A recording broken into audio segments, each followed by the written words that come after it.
Welcome to the podcast Corner of Special Education. My name is Karsten Skruder-Gundersen, and I wish you a most warmly welcome to my Corner of Special Education.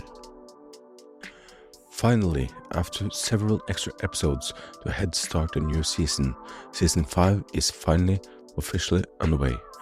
And what a season this will be. In the last season, the main topic was autism. And true to that formula, this season will also have a main theme, health, both mentally and physical health. This is something every individual have, and there's been an increased focus on this topic in the recent years. I started working with the ordinary episodes of this season last year and recorded the last one this summer. Throughout this period, I've had the privilege of talking to different professionals and experts, and during our conversations, I have used different perspectives and lenses to talk about health with the aim to raise awareness and an understanding for the importance to take care of both the individual and collective health, and hope you as a listener will learn something new. Ahead of this first episode, I wanted you as a listener and follower of this podcast to help me choose which episode should kick off the new season. You could choose between 2 episodes, one in English and one in Norwegian. Now, first of all, thank you to all of you who voted. Now, since this introduction is in English, I guess you already understood which episodes got the most votes. So, in this season premiere, you will hear my conversation with Dr. Ross Greene, an American clinical child psychologist and author of several books on child behavior, including The Explosive Child, Lost at School, Lost and Found, and Raising Human Beings. He's the founding director of the non-profit organization Lives in the Balance. I wanted to learn more about Lives in Balance and the collaborative and proactive solutions CPS model of intervention. With that, here's my conversation with Dr. Ross Greene. Excellent. And once again, my coffee cup is filled up, and I'm happy to welcome to the new episode of the podcast Corner of Special Education. And this is a Norwegian podcast about education and special needs education from Oslo, Norway. And as you can hear, this is this time in English. And today's topic is another episode in a series let's talk about, and the topic is Lives in Balance and CPS with today's guest. And with that as an introduction, I would like to welcome this episode's guest. Why don't you give a short introduction of yourself and your role? Dr. Ross Greene, and I'm the founding director of Lives in the Balance, which is a nonprofit organization here in the United States that, among other things, is a hub of free resources on the collaborative and proactive solutions model that I suspect we're going to be talking a little bit about today. Mm-hmm. Great. And how long, because for me, Lives in Balance and this CPS is quite new. So, but before we get to that, as always, I provided a list of topics ahead of our conversation. But how would you characterize kids and youth today and their ability to solve problems? I don't think kids these days are actually all that much different from kids in my day, except for the fact that these days we're putting a lot more pressure on kids. Correct. Of course, there wasn't social media in my day. The pressure I was talking about first was academic pressure, but there's also social pressures that sometimes can come into the picture with social media. Beyond that, I think kids are kids. Yeah. And if we then talk about the same question regarding parents.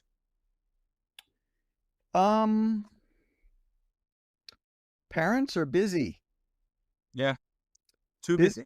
Busier than they were in my day. Yeah. I think we move around a lot more, so there's a little bit less community, maybe not quite so much in Norway, but certainly here in the United States. Yeah. I think life in general is tougher these days than it was when I was a kid. I think it takes two incomes these days to achieve the lifestyle that one income used to achieve. Um, these are interesting times for adults. Yeah. Yeah. And I'm just thinking about a Norwegian psychologist that she mentioned that last time she checked, there were still only 24 hours day and night, and we still try to press and to do more and to run around um, more than usual. But how would you say that this affects the family, the family structure? Well, I think that if we're running around a lot more, we may be less focused on family and kids.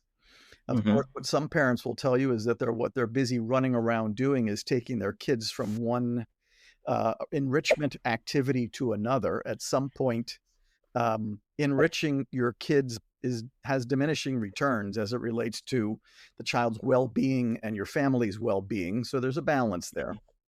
Yeah, perfect. Now, onwards to today's and this episode's topics. What is lives in balance? Lives in the Balance is the nonprofit that I founded 15 years ago. Uh, Hmm. Originally to serve as a hub of free resources on my collaborative and proactive solutions model. I know you mentioned earlier that Lives in the Balance and collaborative and proactive solutions felt new. Hmm. Actually, I was talking about this model in 1995, so There. a good 30 years ago. Yeah. Um, The Explosive Child, probably my best known book, first came out in Mm. 1998. Mm. I wish it was new because that would mean I would be younger. So neither the model nor Lives in the Balance is new, but Yeah. Lives in the Balance has in the last 5 to 8 years been moving much more strongly into the advocacy realm as well, where we are actively advocating on behalf of kids with concerning behaviors and their caregivers, and doing a lot of policy and legislative work. So Mhm. we will never rest, but we are no longer just a hub of free resources on the collaborative and proactive solutions model. Correct. And you mentioned one of your books, and as always, when this episode is published, I will also publish a post on my blog alongside with it, so that I can link up Great, to your different books and web pages. Um, great. Now, CPS, or collaborative and proactive solutions. For me, as that's only have been reading a little bit about it, and for those who listen to this conversation, could you give me and the listener an introduction to what this is? Uh, the um, the Reader's Digest version, as we call it, is that traditionally caregivers have focused on a kid's concerning behavior, and they have tried to modify that behavior through any variety of rewards and punishments. Mm-hmm. And that, of course, is my original training, but not what I do anymore. Mm. The CPS model is focused on the problems that are causing that behavior and solving them. We call those problems unsolved problems. We also call them problems that have yet to be solved. Mm. We all call them problems that are waiting to be solved. Many of those unsolved problems are very old expectations kids have been having difficulty meeting for a very long time. Examples might help. What's an unsolved problem? At home, it might be difficulty turning off the Xbox to come in for dinner. difficulty being in bed by 9 p.m. with the electronics and lights off, difficulty waking up at 6:30 to get ready for school in the morning, difficulty completing XYZ chore. At school, it could be difficulty completing the double-digit division problems on the worksheet in math, or difficulty agreeing with Billy on the rules of the Foursquare game in recess, or difficulty coming to school, or difficulty coming to school on time. That's what we're talking about when we're talking about unsolved problems. In the case of kids who are prone to concerning behavior, it is those unsolved problems that set in motion their concerning behavior. And that means that that concerning behavior is simply a frustration response, a stress response. Correct. So we're not that big on advocating for modifying stress responses or frustration responses. We're very big on helping caregivers learn how to solve the problems that are causing those frustration responses. And then the only thing I'll add is that this is a special type of problem solving. As the name tells you, it's problem solving of the collaborative and proactive kind. Collaborative means it's something you're doing with the kid, not to the kid. And proactive means you're not waiting till the heat of the moment to solve that highly predictable, unsolved problem. When it pops up yet again, you're solving it proactively so it doesn't pop up again in the first place. Correct. Well, thank you. And I'm wondering, would you say that today's teachers and other persons in school or kindergarten, and also caregivers, parents, are we those? How have have we changed in the way we approach children in solving their problems? Well, I think there's still some problem solving that happens on academic difficulties. I wish we were more problem solving oriented when it comes to behavior problems. What's interesting is a lot of schools and a lot of places are in real bad shape these days. And among the reasons they're in real bad shape is the sheer number of kids with concerning behaviors. So I'm one who thinks that if we were doing problem solving in schools a whole lot more than we are, we wouldn't be in the shape that we're in. Correct. Interesting. Now, on your website, ahead of this conversation, of course, I do a little bit of research. You said that the model focuses on identifying the skills a person is lacking and expectations they're having difficulty meeting. And in the CPS model, those unmet expectations are referred to as unsolved problems. Now, you already talked a little bit about this, but could you elaborate some more and what the goal is? The goal is to solve those problems so that they don't cause concerning behavior anymore. But you don't have to have concerning behavior to have an unsolved problem. Almost every kid has an expectation they're having difficulty reliably meeting. Correct. So this model isn't just for the ones with concerning behavior, but it's only unsolved problems that cause concerning behavior. Solved problems don't. So quite simply, the goal is to solve those problems. Quite simple. But we are skeptical about whether the problem is going to be solved unless caregivers are solving it collaboratively, once again, meaning in tandem with the kid. Yeah. And proactively, meaning not while it's in the heat of the moment. Yeah. So before the kid itself reaches, say, red light, if we talk about way before that. Yeah, correct. And I got to tell you, it's fascinating, but also tragic. The amount of effort and training that goes into teaching caregivers what to do once a kid is becoming or is already escalated. In the CPS model, we refer to that as late. Yeah. You don't want to be late. No. The unsolved problem that caused the kid to get escalated in the first place, that already happened. That's early. So a big part of this model is helping people get out of the heat of the moment, Yeah. go way upstream to the problems that are causing the kid to become escalated, solve those problems. I'll repeat myself. It's only unsolved problems that cause concerning behavior. Solved problems don't. Correct. Again, on your website, you state that the goal is to foster a problem-solving collaborative partnership between adults and kids, and to engage kids in solving the problems that affect their lives. Now, as a teacher, how should one use this model in the daily work? The first step in using this model is an instrument that we call the assessment of skills and unsolved problems.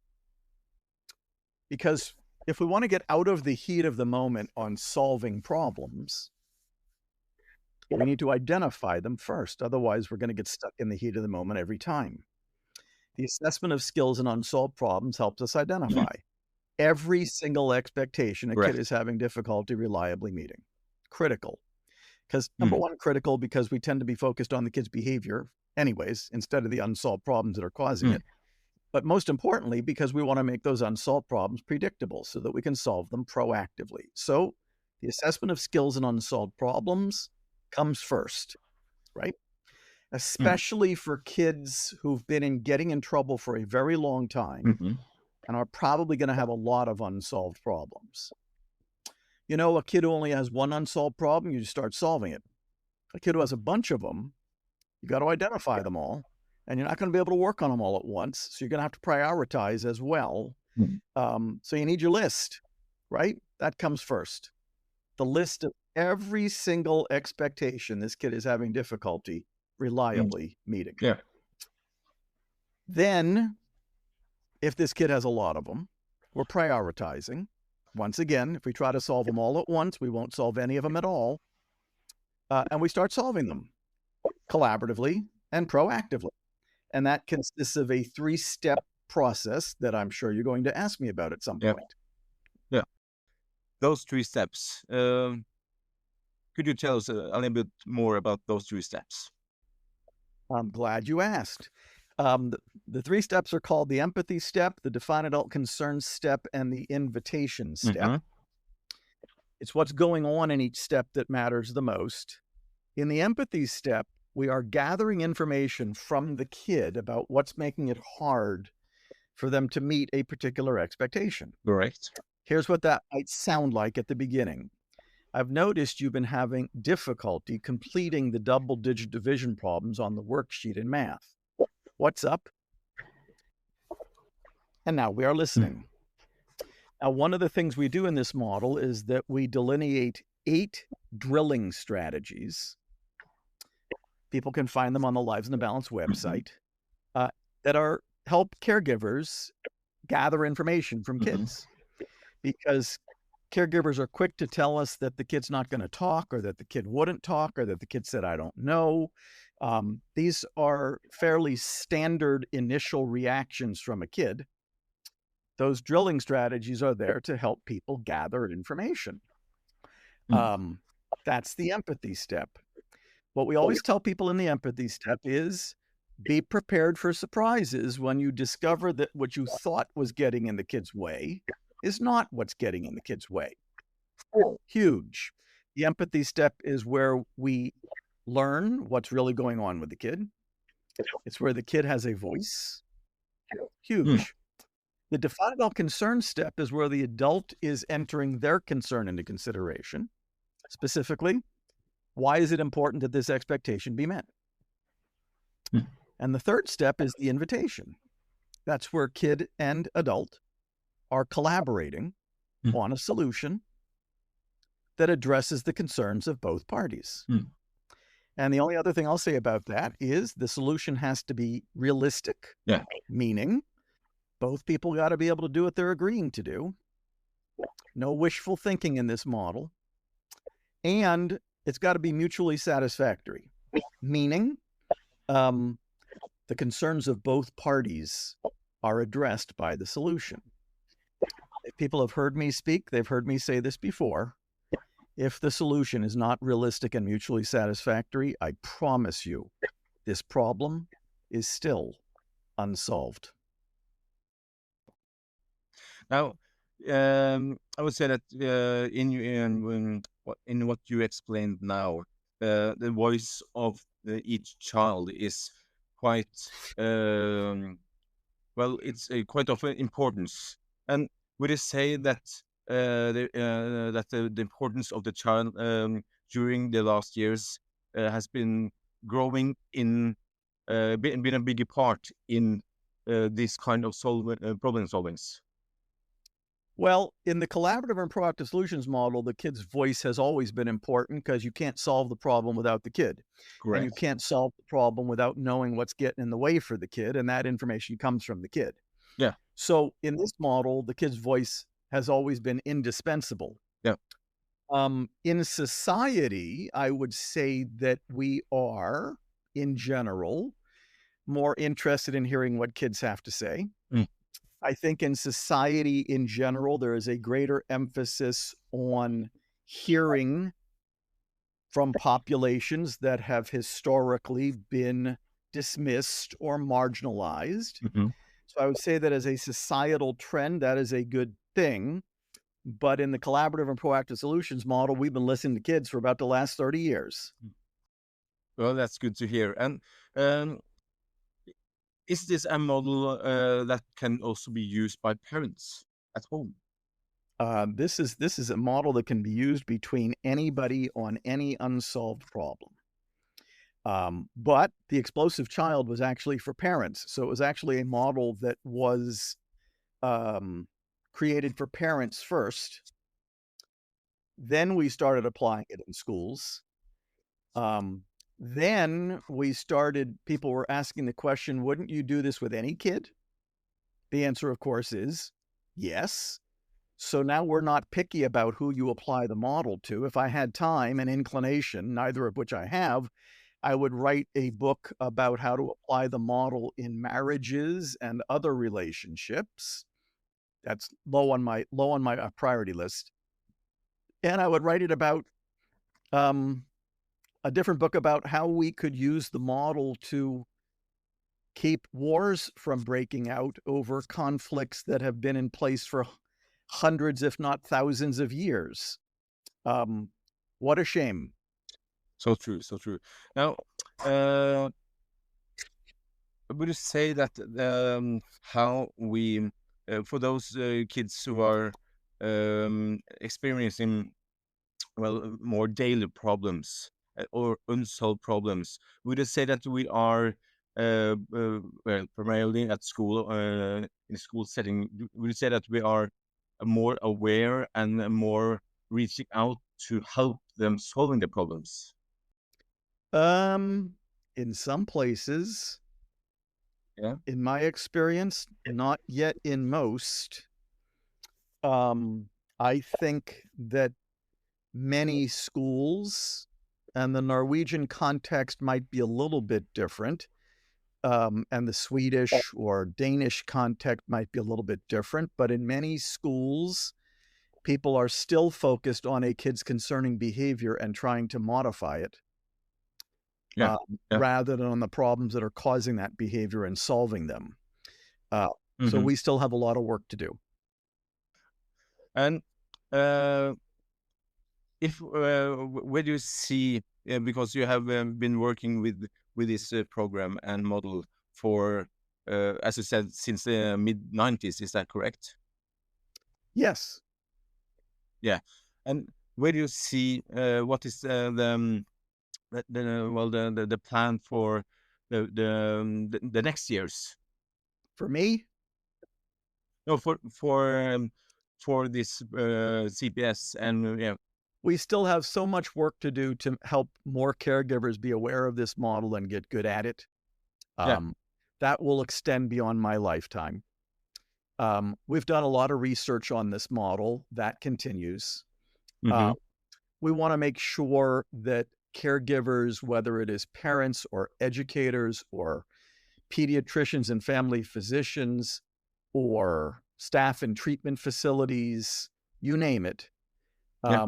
want to make sure they have the resources they need so that they know that we shouldn't be so focused on behavior and modifying it, and should instead be focused on problems and solving them. Like I said, we got a long way to go. Yeah. And the last question before we head on to the final two regular questions.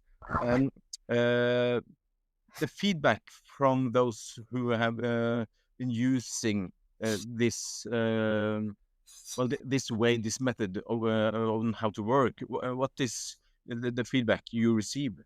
Well, if people put their effort into doing it, Mm-hmm. the feedback is amazing. The data are amazing. The research is amazing.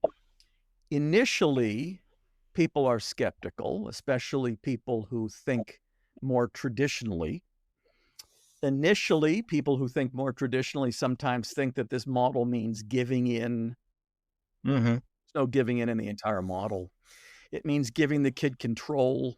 This is not a model about control. It means giving up your authority. I have significant doubts about whether people are really being authority figures by continuing to punish kids when it's clear the punishments aren't doing any good whatsoever, and certainly aren't solving problems, because rewards and punishments aren't problem-solving strategies. So we are accustomed to people being skeptical when they're first hearing about this model, and we're accustomed to them having some misconceptions that come from their old way of thinking. And the filter that they're using to listen to what we're saying. But if they listen to us long enough, and if they implement the model well, the results tend to be astonishing. And about how to implement, if one would like to implement this model in a school, how should one proceed? Well, this is not me trying to sell books, but a good place to start is my book, Lost at School, which is translated into Norwegian. That sort of gives you the lay of the land.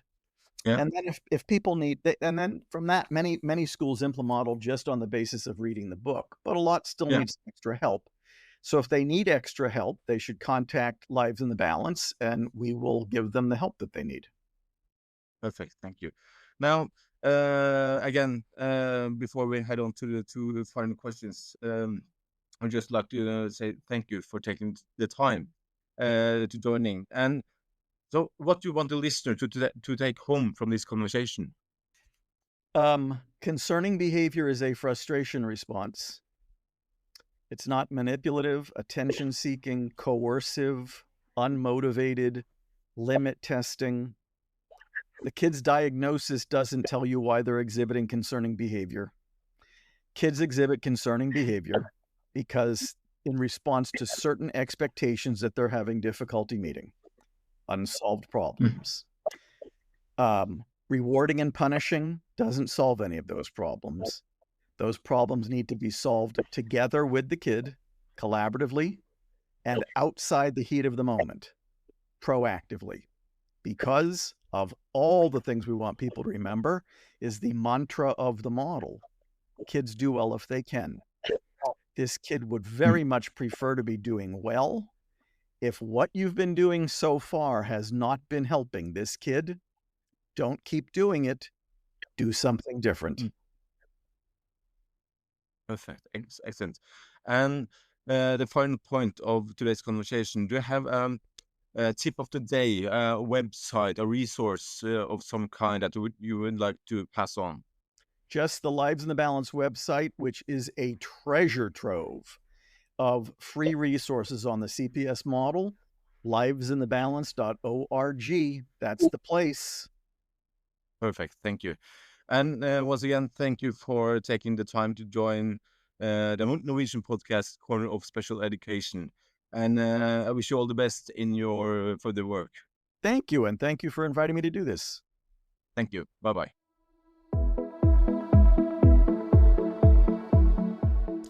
That concludes the season premiere of Season 5. But before our ways part, remember to follow the podcast on Spotify or where you listen to podcasts. Also, remember to follow the podcast on Instagram and Facebook.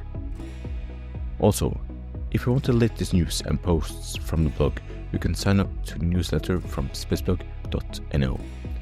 If you have any comments or want to get in touch, don't hesitate to send me a PM or email at question@spaceblog.no. As always, I really appreciate if you rate, share and recommend the podcast. Finally, thank you to all of you who have listened to this episode, and a warm welcome to new listeners and followers. And a special thanks to Dr. Greene for taking the time to join me for this episode. I hope to meet you again in the next episode of Corner of Special Education. Until then, take care.